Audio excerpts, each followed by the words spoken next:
The gathering storm. The room inside the Galactic Assembly Hall was filled with tension.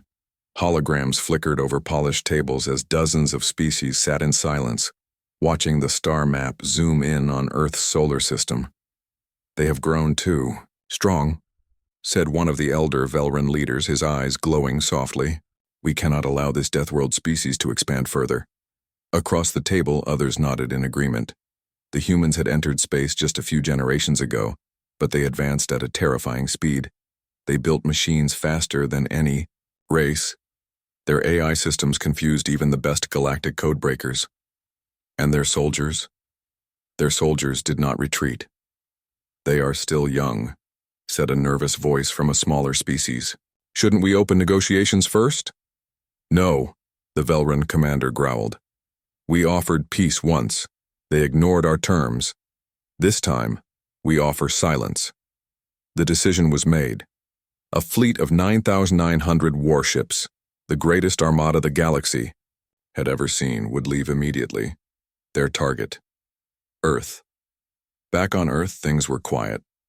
Or so it seemed. In a cold command room beneath the Rocky Mountains, General Holt looked over the latest long-range scan. The alien ships were on the move. "They're coming," said a voice behind him. He nodded. "Then let's welcome them." Across the world, Earth began to prepare. Massive orbital weapons powered up silently. Drones spread out across the skies. Deep under oceans and inside mountains, humanity's hidden arsenal waited. While the galaxy saw Earth as primitive, Earth knew better. It had always prepared for this day. Not just in decades, but in centuries. The Velran fleet arrived at the edge of Earth's system 2 weeks later. Their ships, black and gleaming, stretched like a swarm across space. The admiral at the head of the fleet stood tall and proud. "Bring us into formation," he ordered. "Show them what power truly is." Their scouts flew ahead. Probes scanned Earth's orbit. Surprisingly, they found little resistance. No large fleets, no massive shields. Earth appeared undefended. "Maybe they ran?" one of the commanders joked. The admiral smiled cruelly. "Then this will be quick." But down on Earth, the silence was no mistake. It was a trap. A young technician in a bunker near Iceland watched a blinking screen. "Targets confirmed," he said softly. "All enemy ships in position." In deep space, Earth's stealth satellites began transmitting coded pulses. The moon's hidden artillery stations locked on. Plasma railguns turned toward the black sky. Humanity had waited for this. Had studied every known alien tactic. Had trained in secret with simulations, drones, AI, and even bioenhancements. There was no panic, no fear, only focus. The invasion was hours away. Inside one of Earth's orbital stations, a pilot tightened her gloves and looked at her small fighter. "Outnumbered," she whispered, "but never outmatched." Across the planet, thousands of human soldiers prepared in silence. This wasn't just a war. It was history in motion, because Earth wasn't fighting for survival. It was fighting to teach the galaxy a lesson. Never challenge the children of a death world. First contact. Last mistake. The alien fleet reached Earth's orbit, stretching like a dark ring around the blue planet. Ship after ship floated in perfect formation, each armed with weapons capable of cracking open moons. Inside the Velran command cruiser, the admiral stood with hands behind his back, staring at the screen. "No resistance," said one officer. Another chimed in. "Their satellite systems are outdated. Their orbit is mostly clear. Shall we begin the assault?" The admiral gave a cold nod. "Yes, open fire on all major cities. We will burn their defiance from orbit." But just as their weapons warmed up, something strange happened. The stars moved. No, they flickered, and then the first explosion. Without warning, the surface of Earth's moon lit up. From deep within its crust, hidden cannons rose. Ancient, massive railguns powered by fusion cores and wrapped in stealth tech. They fired at once. Beams of light crossed space faster than any eye could follow. 5 Velran ships vanished before their crews even realized what hit them. Chaos broke out. "Shields up," the Velran admiral shouted. But more Earth weapons came online. From behind asteroids, from the far side of Mars, from space debris that was never debris. It was Earth's cloaked war machines. Every angle was covered. No blind spot existed. Back on Earth, the defense network activated fully. Satellites began jamming the alien ships. Velran targeting systems failed. Their communications broke down into static. Human spacefighters, small and fast, launched from stealth hangars in orbit and the upper atmosphere. They moved in coordinated swarms, each controlled by advanced AI support systems. The Velrans were larger, better armored, but slow. One human pilot dove through a cloud of debris, locked onto a cruiser's engine core, and fired a plasma-tipped missile. The alien ship exploded into pieces, lighting the sky like a second sun. Inside the alien fleet, panic began to spread. Who taught them these tactics? One commander screamed. This isn't possible. Their technology was supposed to be primitive. The admiral gritted his teeth. They've been hiding their strength. He watched as his ships tried to regroup, only to be torn apart by invisible mines and EMP bursts. Then came the boarding raids. Human soldiers in adaptive armor launched from gunships, slamming into enemy hulls with magnetized boots. They cut through bulkheads and used EMP blades to disable enemy tech. Velran soldiers were larger, but slower, and they had never fought someone like this. The humans moved like shadows, never hesitating, never retreating.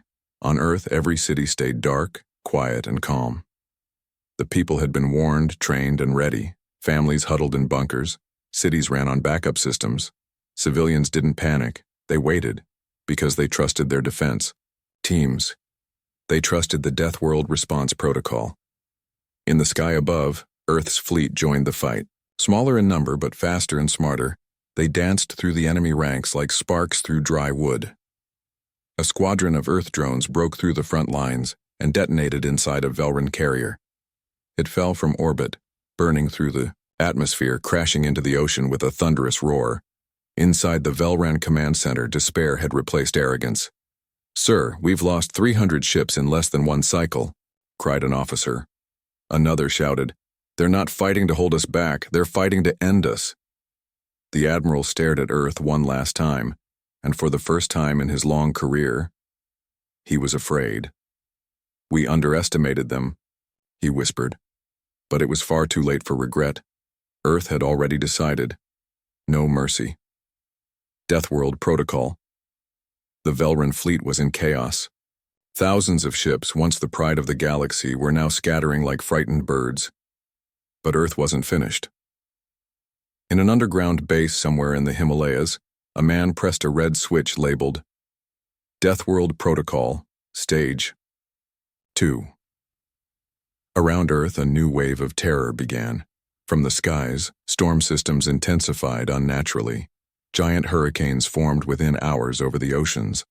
Lightning cracked through the air with fury not seen in any natural cycle. Earth's weather control satellites, silent for years, were now fully weaponized. The Velran ground teams that had attempted landings were swallowed by flash floods, tornadoes, and blizzards that moved like guided missiles. Humanity had turned the planet itself into a weapon. In low orbit, Velran support ships tried to adjust their trajectories, but Earth's magnetic disruption fields activated. These invisible barriers scrambled their navigation, causing ships to crash into one another in the dark. "Why is the planet attacking us?" one Velran pilot shouted. "It's not the planet," someone whispered. "It's the humans. They planned this." Back in orbit, Earth launched the second phase of its assault. Massive missiles, too large for normal fighters, were ejected from orbital silos. They didn't carry just explosives, they carried smart warheads. Each was guided by AI, trained in simulations for every known alien ship design. These missiles didn't miss. One warhead tore through 4 enemy ships in a single pass, detonating deep inside the last one's core. The resulting explosion lit up Earth's night sky for several seconds. On board Earth's stealth command carrier, Captain Mira watched the screens with calm focus. "Losses?" she asked. "Minimal. 10 drones, 1 manned fighter. That's all." "And the Velrans?" "Over 200 ships gone. She nodded. Keep going. For Earth's leaders, this wasn't just about defense. It was correction, a warning to every species watching from afar. The next move came from Earth's cyber division. Deep in a hidden satellite, Earth's best minds had built a weapon not made of fire, but of code. They released it into the alien network. Within seconds, Velrun targeting systems, communications, and even life support controls began to shut down or turn against them. A command cruiser suddenly rotated and opened fire on its own ships. Alarms blared. Crew screamed. They were under attack from themselves. The virus spread so fast the Velruns couldn't react in time. Then came the boarders. Human soldiers in jet-black armor breached enemy vessels through high-speed pods. Their suits adapted to gravity shifts, gas leaks, and even enemy toxins. They weren't like other troops. They didn't shout or taunt. They didn't waste time. They moved with cold precision. One shot, one kill. Their helmets fed them enemy weak points. Their AI companions scanned rooms faster than any organic brain. They weren't just soldiers. They were Deathworlders aboard the Velrun command ship. The Admiral could barely process the reports. His forces were being destroyed. Not in a fair fight, but like prey in a trap. This is not war, one officer whispered. This is punishment. On Earth, people watched the silent skies. There were no fireworks, no joy, just steady updates. Another ship down, another city safe. Another sign that humanity would not fall.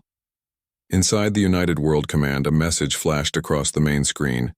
Estimated enemy survivors if withdrawal begins now, 0.03%. The chairwoman leaned back and said quietly, "Let them run. See if they make it." And with those words, humanity opened the cage door, only to reveal that the battlefield itself had become a maze of death. Traps in orbit. What the Velruns didn't know was that Earth had spent decades preparing its orbit. Not with visible weapons, but with silent death. Hundreds of objects floating quietly in space. Debris, old satellites, mining stations, were not what they appeared to be. With one command, those pieces of junk activated. They were magnetic railgun platforms, stealth, drones, explosive traps, and decoy signals wrapped in false data. They formed a perfect web across Earth's orbital path. The Velrun retreat fleet in full panic turned away from Earth and pushed toward what looked like the clearest exit path. They thought it was their escape route. They didn't know. It was bait. As the alien ships entered the kill zone, railgun platforms opened fire. Guided by AI, they tore through hulls with unbelievable speed and precision. Each shot was placed for maximum damage. Engines, power cores, bridge sections. Ships that had taken hours to cross space now exploded in seconds. From hidden asteroid fields, drone swarms emerged. These weren't traditional drones. They were suicide units loaded with smart explosives. They weaved between the fleeing ships and detonated in clusters, collapsing formations like dominoes. The Velrun admiral, watching from his burning flagship, realized the truth far too late. "This isn't defense," he whispered. "It's extermination." In deep orbit, a massive alien dreadnought tried to fire one last planet-killer cannon at Earth.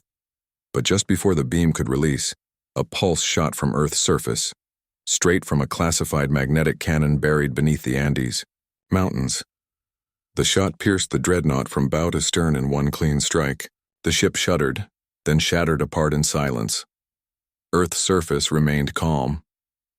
Cities stayed quiet. People didn't celebrate. They listened and waited, trusting the silence. Meanwhile, the few remaining alien ships tried to flee toward the far side of the moon, hoping to find a blind spot in Earth's firing grid. But the moon itself was a fortress. Dozens of defense towers rose from craters. Hidden thruster cannons launched spheres that exploded into clouds of micrometal, shredding ship hulls like paper. Even the escape pods weren't spared. If they didn't broadcast a surrender code, they were considered hostile and erased.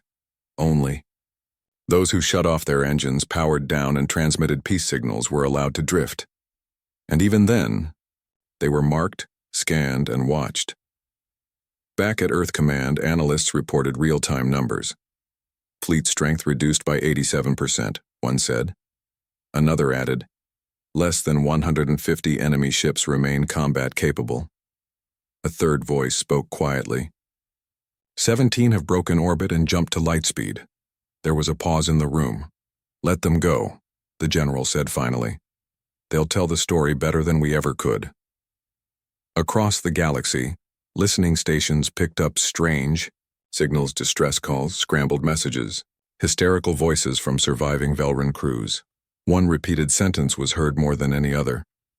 Don't go to Earth. It's not a planet. It's a trap.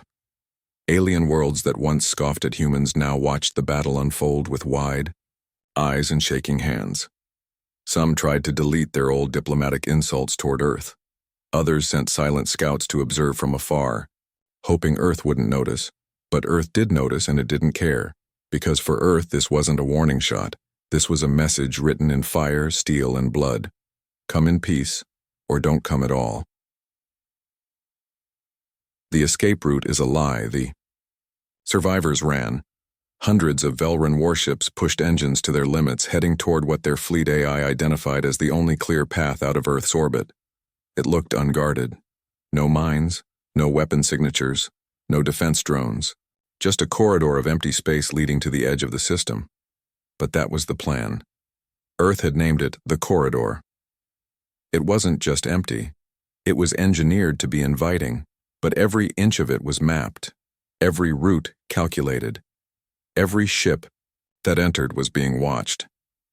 As the first group of fleeing ships crossed the edge of the trap zone, nothing happened. Then everything did. From inside hollow asteroids, coil launchers activated. These massive, coiled railguns weren't made to destroy, they were made to disable. A single shot tore through the drives of a destroyer, turning it into a floating hulk. The Velrans tried to scatter, but the trap was too well designed. A wave of stealth missiles surged from the planet's upper orbit, each one pre-programmed to chase specific engine signatures. One by one, ships lit up and died. Others collided while trying to dodge, slamming into decoy debris fields loaded with explosives. The few ships that pushed through the chaos began accelerating toward light speed, jump range. Earth's long-range pulse weapons fired from stations orbiting Neptune's moon. They sent out gravity disruptors, experimental weapons built to cancel hyperspace drives temporarily. A handful of ships blinked out of reality, then blinked back into normal space, disabled and drifting. Of the thousands that tried to escape, only 17 made it out. Not warships, not dreadnoughts. 17 light scout vessels, fast, small, barely armed. Designed for speed, not survival, they were allowed to escape, intentionally. At Earth Command, the plan had always been clear. Let a few survive. Let the galaxy see what happened when arrogance met Earth. Inside the war room, one officer asked, "Should we chase the last ones?" The commander shook his head. "No, they'll talk." In deep space, those 17 ships fled without direction. They didn't head toward any central government. They didn't call for backup. They drifted. Velran command stations tried to contact them, but most of the crews didn't answer. Those who did spoke in broken voices. They talked of ghosts in the dark, weapons that saw the future, human soldiers that moved through fire without fear, and a planet that didn't fight like the rest of the galaxy it hunted. Back at the Galactic Assembly, chaos broke out. Leaders demanded answers. How could this happen? How could Earth, so new, so primitive, destroy a fleet that had conquered dozens of systems? But the few Velran diplomats remaining couldn't answer. Their people had vanished into Earth's trap. Their fleet no longer existed. Across neutral systems, messages from Earth were intercepted. A single transmission repeated in dozens of languages. "We warned you. You chose war. Let this be your last mistake." From that day forward, no ship entered Earth's orbit without permission. No ambassador raised their voice at human officials. No fleet dared point weapons toward the blue planet, because Earth hadn't just won a war. It had rewritten the laws of survival, and the galaxy was still in shock. The survivors' silence. The 17 surviving ships drifted for days before reaching the outer edges of the Velran Union. Each ship carried scars, burned hulls, broken antennas, melted shields, but the real damage was unseen. The crews inside were quiet, pale, shaken. When they finally docked at the nearest outpost, there were no grand reports, no victorious speeches, just silent eyes and trembling hands. Medical staff tried to debrief the survivors, but most refused to talk. A few mumbled strange things. They knew we were coming. They saw every move before we made it. There were no gaps, no mercy. They planned our death. The Velran High Command was furious. Their pride had been shattered. Over. 1,000 warships, destroyed in a matter of hours. Billions of credits in weapons and resources, gone. Some called it sabotage. Some blamed traitors, but others, those who had studied Earth from the beginning, knew the truth. Humanity hadn't won by surprise. They had won by preparation, by intelligence, by patience, by being what the galaxy had refused to believe they were. True apex predator. News of the massacre spread like wildfire. The galactic holonet was flooded with leaked footage, dark space filled with fire, warships sliced in half, soldiers fighting like shadows in the void. In every corner of the galaxy, whispers filled the air. They destroyed the Velran fleet. Only 17 made it out. They didn't fight for peace. They fought for finality. In a private room on a neutral station, a summit of galactic leaders met in secret. For centuries, they had seen Earth as a minor threat. Strong-willed. Difficult, but nothing serious. Now everything had changed. The leader of the Brelk species leaned forward, his voice low. They were tested, and they passed. We did not. The Torcan delegate clenched her claws. Should we retaliate? No, said another voice. If we strike, we'll lose more than ships, we'll lose planets. Silence followed. Then finally, someone asked what they had all feared. What if Earth decides they want more? Back on Earth, there were no celebrations. Cities stayed calm. Bunkers reopened. Children returned to school. Farmers returned to fields. The war had not changed their rhythm. It had confirmed it. Humanity had always been ready. Inside Earth-SEAL, Orbital Defense Hub, a single file was saved to a secure server. It contained every detail of the Velran attack. Every move. Every weakness. Every statistic. At the bottom of the report was one final note. 17 ships escaped. 17 stories will spread. Let the galaxy speak for us. Even the survivors could not agree on what they saw. Some claimed Earth used technology that shouldn't exist. Others believed Earth had help from unknown ancient powers. But none could deny the results. The greatest fleet ever assembled had been humiliated. Across the stars, Earth's name changed. No longer called a developing world, no longer labeled unpredictable. It was now a power, a force. A world not to fear out of panic, but to respect out of understanding. Because Earth didn't seek conquest. It only wanted peace. But when peace was broken, Earth broke everything else. Earth stands alone, and unbroken the minor. Sky above Earth was calm again. The last pieces of alien wreckage had burned up in the atmosphere or fallen into the oceans. The great armada was gone. 9,183 ships destroyed, 17 fled, and not a single human city lost. But Earth didn't rejoice. There were no fireworks, no crowds in the streets, no grand parades, only silence, because the people of Earth understood the weight of what had just happened. They hadn't just won a war, they had sent a message, and the galaxy had heard it loud and clear. In the cold halls of Earth's United Command, the final battle logs were archived. Defense systems stood down but remained alert. Engineers reviewed data, calculating adjustments for the next threat. The AI networks, now proven in combat, were evolving faster than expected. Earth wasn't celebrating. It was improving. And in the skies above, Earth's first interstellar construction stations began work. A new fleet. Faster. Smarter. Hidden. Earth had no interest in attacking, but if war ever came again, it would not be caught by surprise. In a broadcast chamber deep under the surface, a woman stepped up to the camera. She was not a soldier, not a scientist, just a voice chosen to speak. For Earth. Galactic frequencies opened. Billions watched. She spoke clearly and calmly. We warned you. You chose war. We ended it. Earth does not seek to rule, but we will never bow. To those who come with peace, we offer friendship. To those who come with fleets, we offer silence, the kind that follows fire.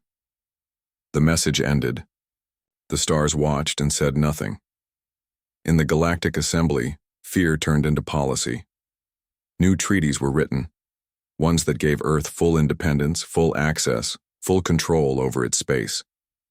Some protested, but no one acted, even the most aggressive. Species pulled their ships from nearby systems. Trade routes shifted away from Sol.